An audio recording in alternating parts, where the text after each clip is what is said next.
Good afternoon, church. Today I'll be reading the verse Psalm 1:1-3 that will give us an insight to the sermon that Pastor Vince will deliver.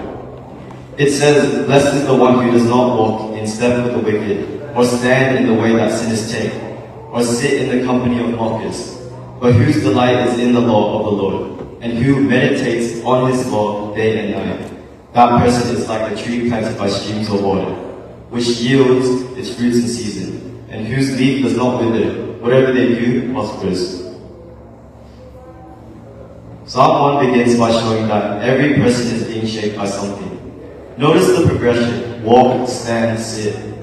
The psalmist is warning us that compromise usually does not happen all at once.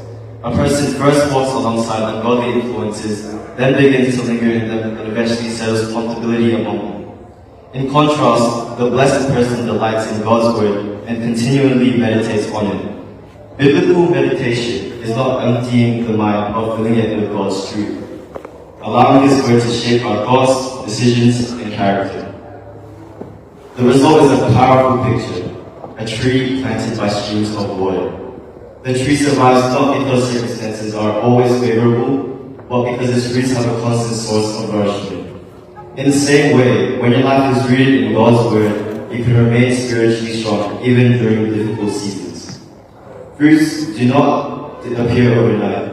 It grows through consistent faithfulness and dependence on God. Thank you, church.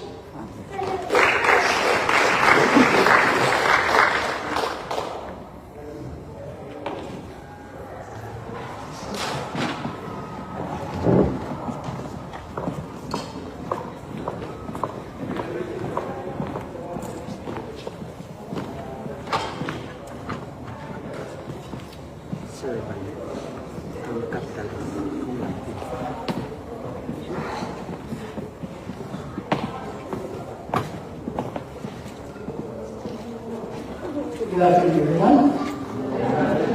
Thank you for reading this section. Tagalog Deals. First and foremost, pinupuri ka namin ang aming Panginoon. And welcome everyone in the name of God. Our message for today is God blessed people. In Tagalog, ang mga pinagpala ng Panginoon. Our message is from the book of Psalms. It's actually a book of emotion. Just additional information. The book of Psalms is part of the three distinct functions of our soul.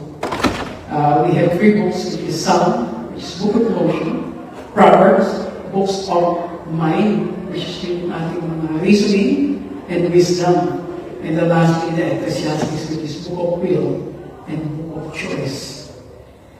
God willing, we can hear the fundamental message of this book. So very healthy. Actually, si Pastor Stephen Po is already on a series of book of Proverbs, which is a blessing. Church, we want to be blessed of God. Sino po dito? Malaya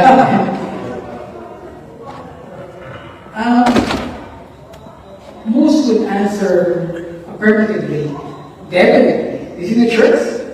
I believe majority of you are excited and have already conditioned our heart, your heart, to praise and worship our living God.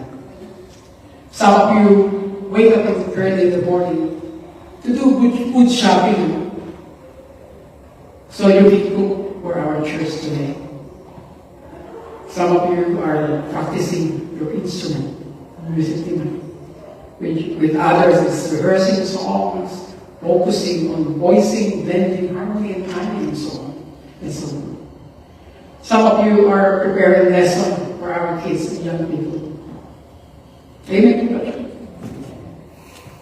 What I can tell you is that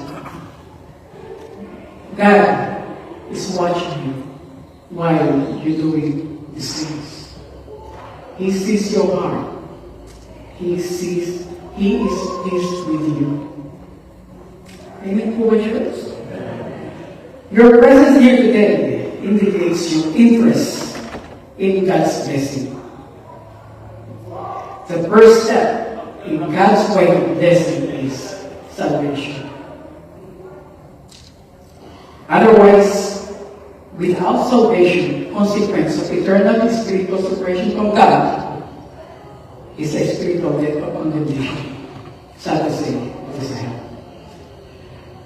Salvation is the central theme of the Bible. Sabi nga ng ating mahal na Kristo. The idea is that salvation is the first step in receiving God's blessing. Indeed, a central theme in the Bible, many scriptures emphasize the importance of salvation as a foundation for our relationship with God and experiencing His blessing. Magkasama po ito. For instance, passage such John 3:16, everyone knows about this. This is the verse of the Christian. This is the truth. John 3:16, for God so loved the world, He gave His one and only Son, that whoever believes in Him shall not perish, but have eternal life. May God have blessing with the reading of His word.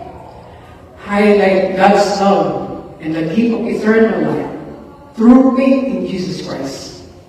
Similarly, I think favorite Brother Arnie, Romans 10:9, I think it's the favorite too. Speak about confessing faith and believing in the resurrection, essential step towards salvation. Amen po ba, church? And Romans 10:9 say, if you declare with your mouth, Jesus is the Lord, and believe in your heart that God raised Him from the dead, you will be saved. Amen po ba, church? This concept underscores the belief that through salvation, individuals are not rather individuals are not only reconciled by God, but also positioned to receive His blessing, guidance, and purpose in life. There is no formula of blessing, church. There's no formula of blessing that does not begin with faith. The statement reflects a profound truth found throughout Scripture. Faith is the foundation to experience God's blessing. In biblical narratives, blessing often follow act of faith and trust in God. Faith as a foundation. In Hebrews 11 verse 6 say, without faith, it is impossible to please God. Emphasizing that faith is essential for approaching God and receiving His blessing. Salvation through faith, Ephesians 2:8-9, explain that the salvation comes through faith, not by works, reinforcing the idea that faith is the starting point of our relationship with God. When you accept Him as your Lord and Savior, that is faith. Amen po ba, church? Ganda pangalan din ng faith. Blessing through obedience. In Deuteronomy 28 outlines, blessing that comes from obedience, which is rooted in faith. By obeying to faithfully follow His command, the people position themselves to receive blessing and divine protection. And they are truly divine blessing. Totoo po ito, church. Faith indeed is the first step to receiving God's blessing. And understanding this principle can lead to a spiritual life. To a deeper spiritual life. Amen po ba, church? Kung inaantok po niya tayo. Inaantok po ba tayo, church? Naganda po tayo para sa Panginoon. Alam ko po, excited tayo. Sunday. Ang panahon ito para sa atin. Sasama-sama po tayo dito sa encourage sa inyo. Like, si Brother Arnie po nag-share about saving faith last week. It is the heart of biblical faith. Biblical faith is a confidence in what God can do, what He determined to do. And it is specific confidence, and He has reveal Himself, what He has promised to do. Yun po ang biblical faith. Biblical faith have 3 stages.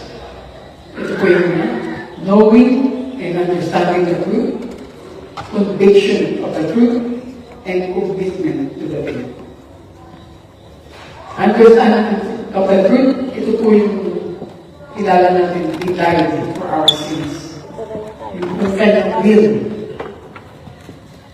Kung kilala po natin siya, He is our Lord and Savior, we are rooted to Him. Darating po dito yung conviction of the truth, kukonvict po tayo. In the last day, ano ang ating commitment sa Lord? Are we following Him?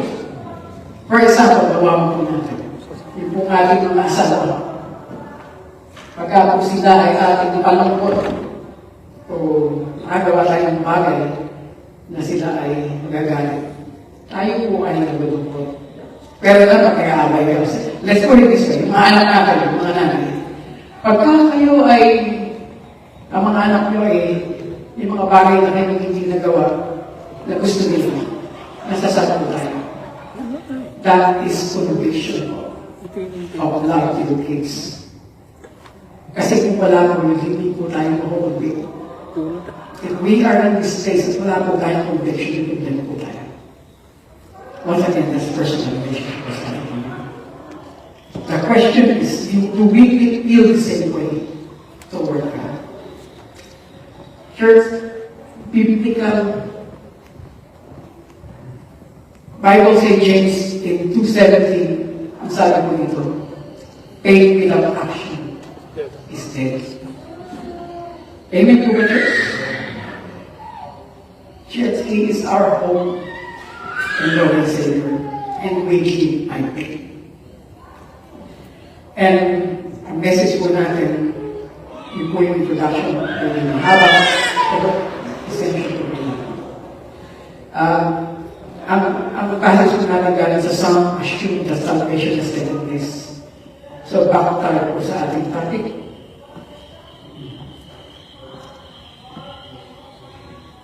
Ito po yung ating verse. Slide po natin. In Psalm 1:1-3 says, blessed is the one who does not walk in step with the wicked, or stand in the way that the sinners take, or sit in the company of mockers, but whose delight is in the law of the Lord, and who meditates on His law day and night. The person is like a tree planted in the streams of water, which yield its fruit in season, and whose leaf does not wither. Whatever they do prosper. May God bless it to the reading of this word. Ang message po natin is God blessed people. Let's go to the prescription book. There is a prescription for blessing. First point po natin, danger to God's blessed people. May danger po. Ito po yung Psalm 1 verse 1. Blessed is the one who does not walk in step with wicked, or stand in the way that sinners take, or sit in the company of mockers. Danger number 1 po, there is a detour along the way. Yun po ang sabi ng Bible. Ang sabi po sa dictionary meaning ng detour, a different or less direct avoid to a problem.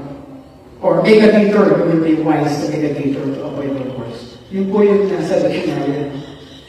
This is saying, meron kasabihan na, kung ang business mo ay gambling, huwag ka na pupunta ng gambling area.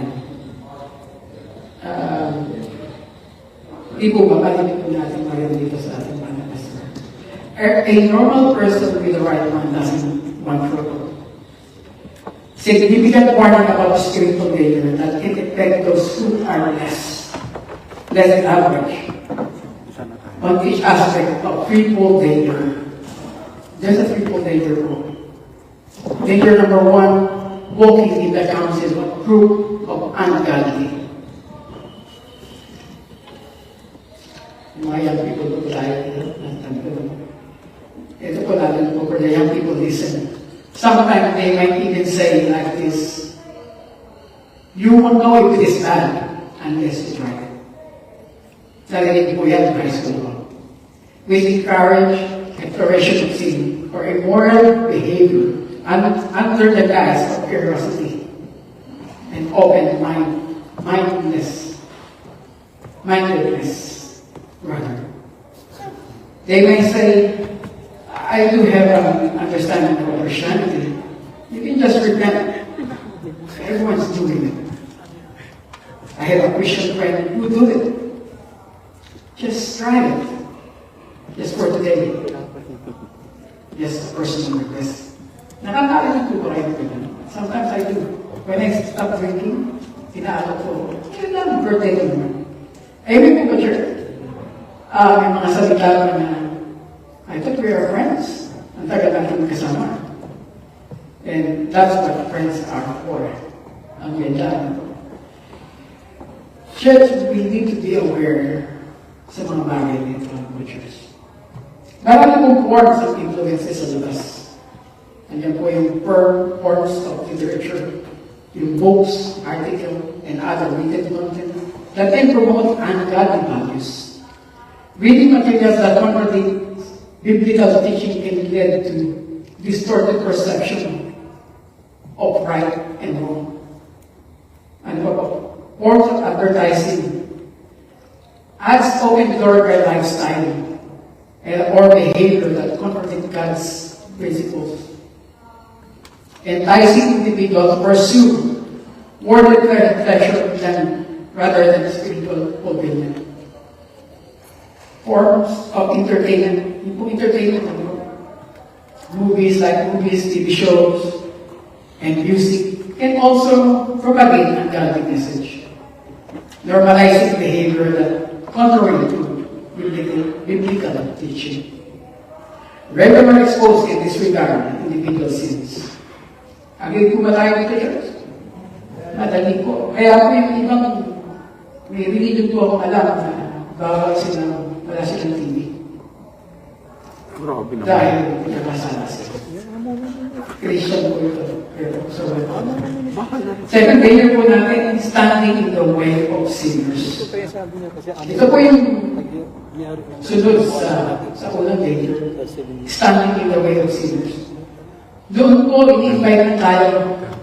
Ngayon, makikipagkatay na tayo. Emi po ba, church? Kasama na tayo. Baka tayo pa yung nag-invite.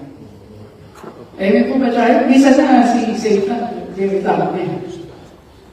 Dahil, sabi ni Satan, hindi naman ako yung kumain eh. Tawag ka nagkasakit. Nakakarinig ko ba tayo, church? Alam mo na magagalit yung kasama mo, pero ginawa mo pa rin. Ngayon, para siya nagpo-process. Ako yung pinagpipintahan mo. Nagkukumpel na si Satan. Siya ang papapintahan eh.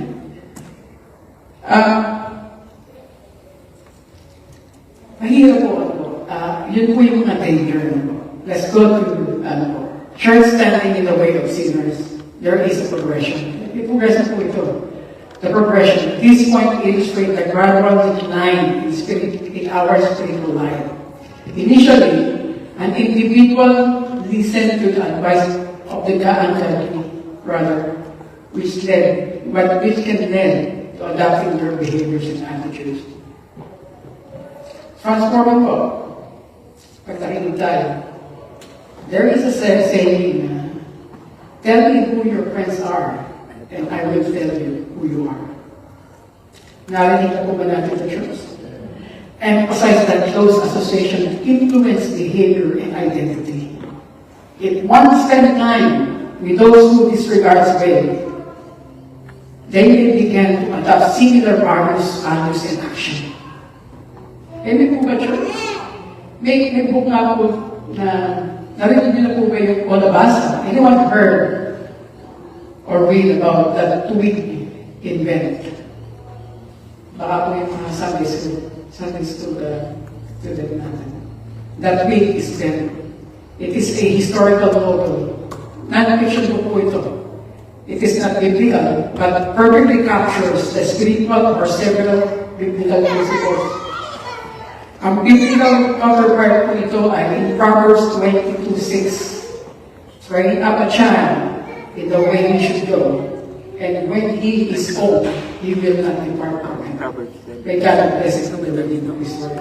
This metaphor suggests that the early influence shape future outcomes, just a tweet that is bent will go in that direction. Individuals influenced by sinners may find themselves increasingly aligned with ungodly behavior. Ito po yung kung bago yung tangkay. Pagka ito po ay bago po siya. Yung mga nagpapatan-scouting po dito, si Brother Jun, sinishame niya. Kung yun po ay tagagid po yun. Yun po yung book na yun, napakaganda po.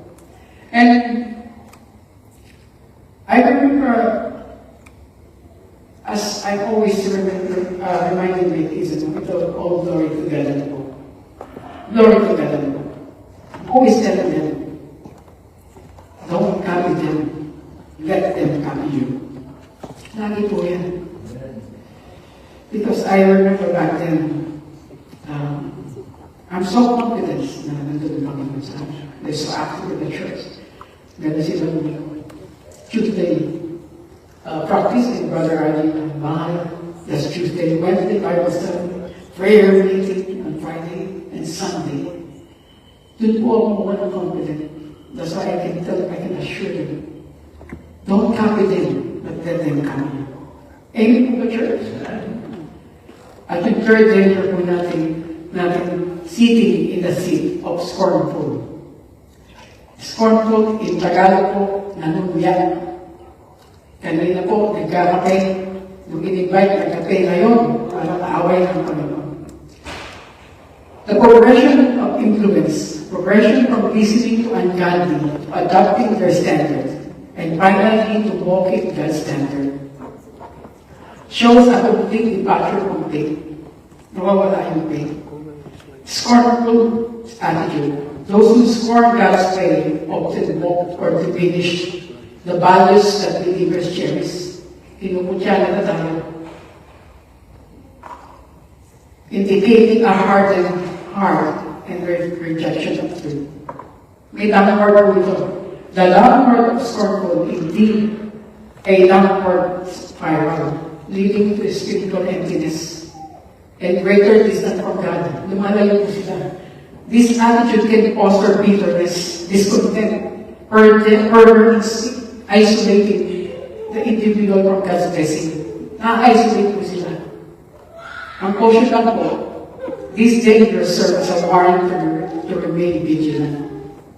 Engaging with ungodly counsel, aligning with sinful behavior, adopting a scornful attitude can lead to spiritual decay. Amen po ba, church? The threefold danger of walking in the counsel of the ungodly is standing in the way of sinners and sitting in the seat of scornful illustrate the progression that can lead believers away from God and His blessing. Awareness of this influence is crucial for maintaining strong spiritual foundation by seeking wisdom from God and surrounding yourself with Christians. With those uplift and encourage you. Yung pong same spirit, we need to surround it by them as well. But sure, we're not trying to isolate ourselves with them. We need to remember that. No. Remember, they are our purpose. Sila ang purpose natin, kaya lagi naroon natin Panginoon. But, yun po yung Great Commission. Ano po, sure? Ngayon, but, like what Apostle said, do not conform to the pattern of this world. Yun po ang sabi niya. You need to be aware in Romans 12:2. Church, let's put it this way. Kung i-invite mo tayo, instead of them inviting us, why don't you invite them to the God's kingdom? Vice versa. Amen po ba, church? Sabi ng iba, ayoko nga. Sinungaling yun eh. Masama yung ugali, ayaw ko siya mag-address. Church, ito, yung pong liar, di ba may kasabihan? Liars go to, saan po ba? Liars go to? Church. Liars go to church. Kailangan nila ng Panginoon. You're right. Amen po ba, church? Next point po natin. Second point po natin. The delight of God's blessing. Blessed people, brother. In Psalm 1:2, but who don't delight in the law of the Lord, and who meditates on His law day and night. Did Psalm 1:2 describe blessed people as one whose joy is rooted in the law of the Lord, meditating on it day and night. This passage reveals a profound transformative relationship between the believers in Scripture to understanding God's character and align your life to His will, with His will, brother. The delight of God's blessed people, ito po, finding that true delight. Delight represents deep fulfillment and genuine joy. For the blessed person, God's words and obeying is not a burden or obligation, but a source of a personal satisfaction and spiritual fulfillment. Amen po ba, church? Do we feel delighted, church, that God is with us? If something goes wrong, it is okay. God can see it anyway. God is in control. He may fix it, He might not. But Bible guarantee us, me, you. He will be with us along the way. Amen to what, church? And there's a shift of perspective. Kaya po na shift.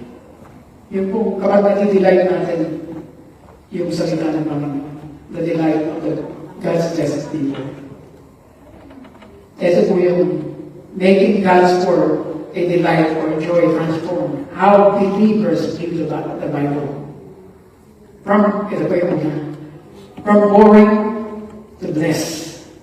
Instead of seeing it as a doubt, the believers recognize it as a source of divine favor. We are getting more confident in our life, confident with our living God. Amen po ba, church? Ganun po ba tayo, church? Ito po yung pangalawa, from doubt to delightful. What others might find obligation, the believers experience as a vibrant life living. It is not obligation anymore. It is our right. Someone like we cannot live without it.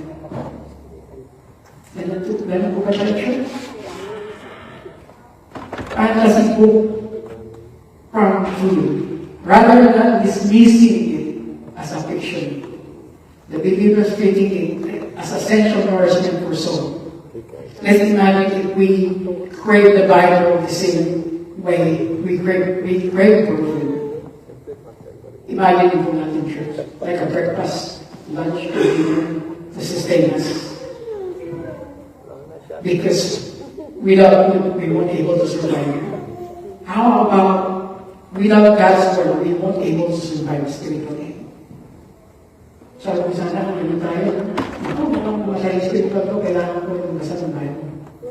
Amen po ba tayo, church? Church choosing the minority path.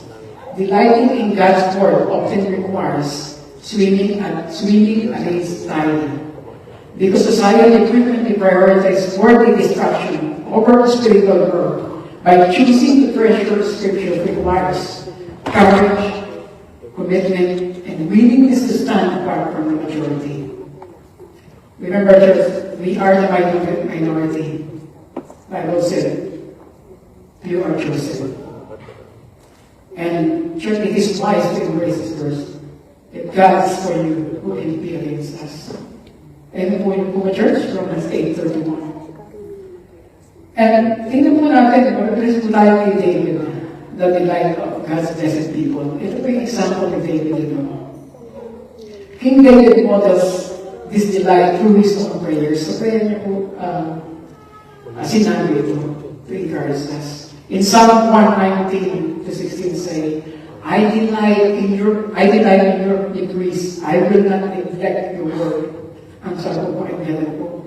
Church, his joy is in God's decrees.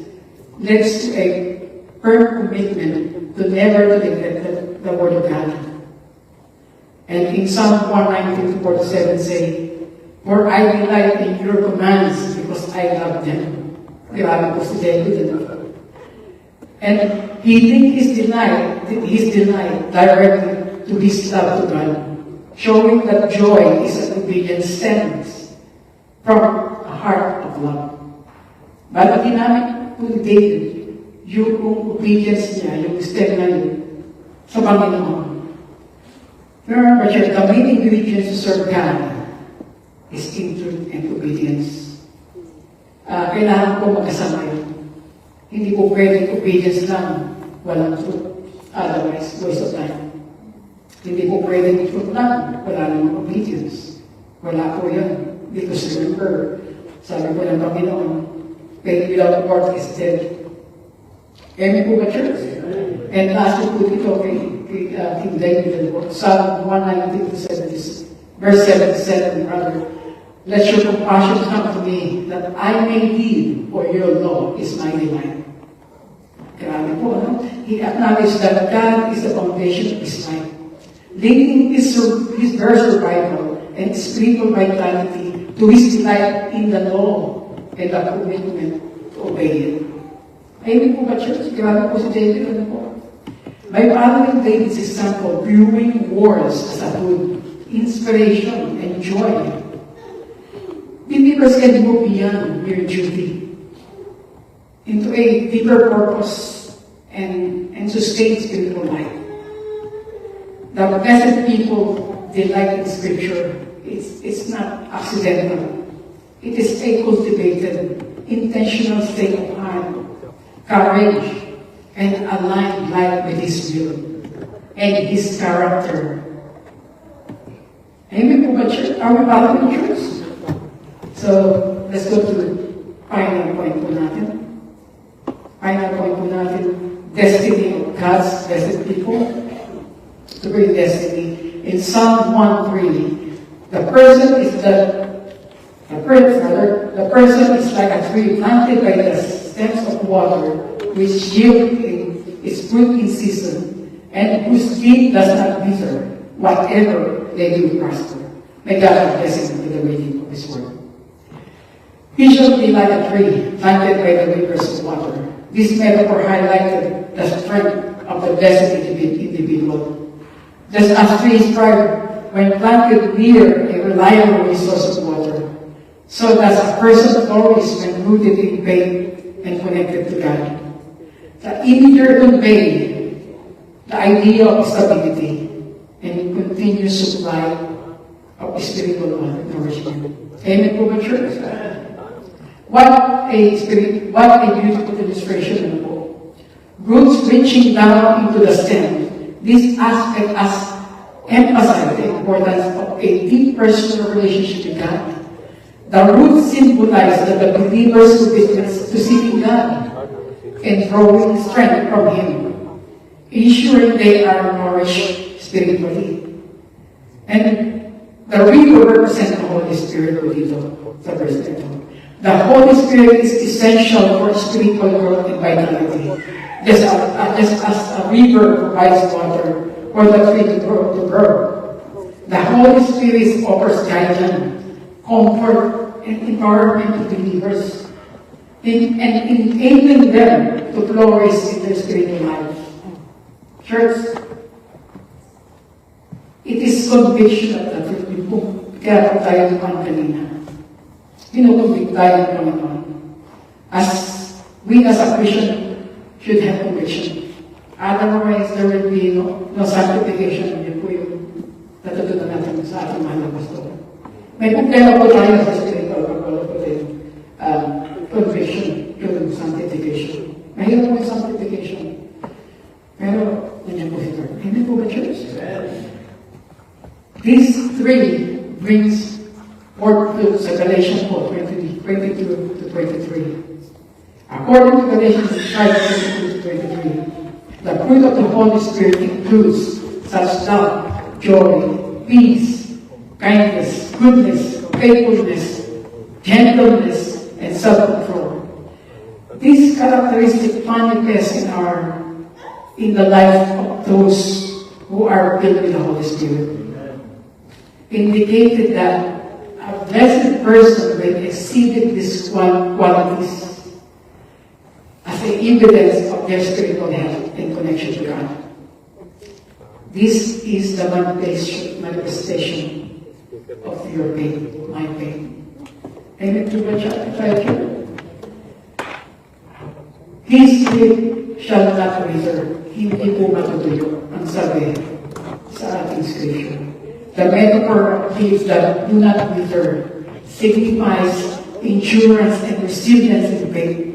A healthy tree retains its leaves, symbolizing that a blessed individual's testimony remains strong and vibrant even in difficult times. This steadfastness can inspire others, showcasing the reality of God's faithfulness and the strength found in a life devoted to God. Amen po sa church? Yung po panglima na whatever he does, he will prosper. In Romans 8:28, I sure believe that all things work together for good to those who love him and are called according to his purpose, rather. This means that the blessed individual will experience the favor in their purpose landing to life marked by divine prosperity, meaning spiritual growth, emotional well-being, and faithfulness in God. Prosperity in this context extends beyond material wealth, includes peace and purpose in life. Church, God entrusted you with His provision, so it can be used for His kingdom. Amen po ba, church? So, meaning yung pong bigay ni Lord for prosper, yun po yung ibig sabihin dito. The passage beautifully illustrates the destiny of God's blessed people, emphasizing their stability, vitality, spiritual